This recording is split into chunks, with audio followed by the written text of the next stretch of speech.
The Most Magnificent Thing by Ashley Spires.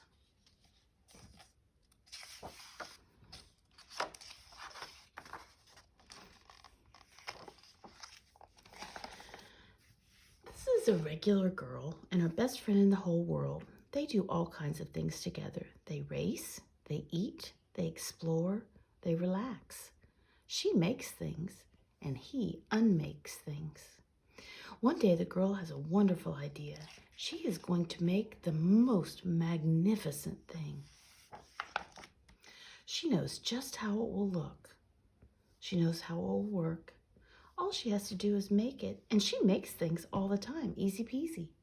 First, she hires an assistant. Look at her interviewing her dog. Next, they gather their supplies and they set up somewhere out of the way and get to work. Look at her supplies. What do you think she's going to need? Is she really out of the way?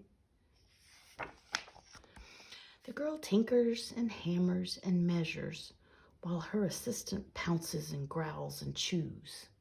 When she is finished, she steps back to admire her work.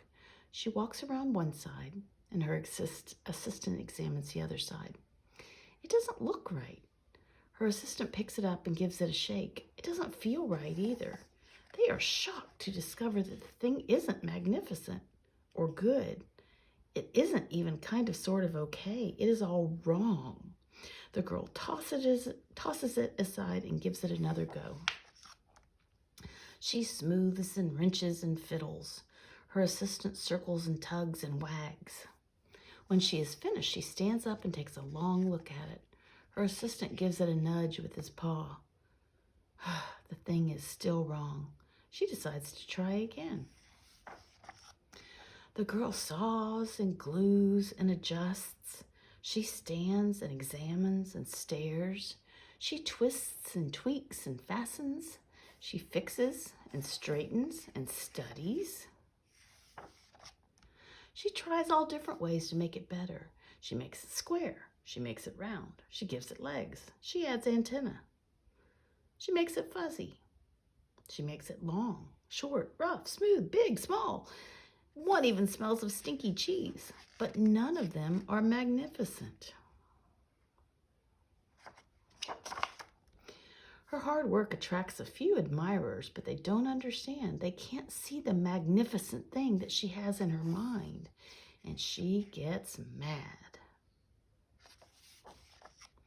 The angrier she gets, the faster she works. She smashes pieces into shapes. She jams parts together. She pummels the little bits in. Her hands feel too big to work and her brain is too full of the not right things. If only the thing would just work. Crunch. The pain starts in her finger and it rushes up to her brain and she explodes. It is not her finest moment. I'm no good at this. I quit. Her assistant suggests a walk. It's not much help at first. But before long, she starts to feel different. Bit by bit, the mad gets pushed out of her head. As they stroll along, she comes across the first wrong thing she made. The bad feelings are about to start all over again, and then she notices something surprising.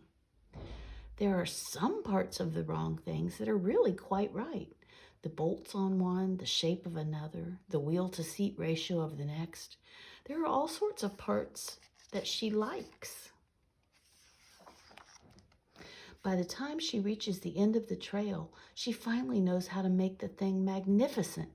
She gets to work. She works carefully and slowly, tinkering, hammering, twisting, fiddling, gluing, painting.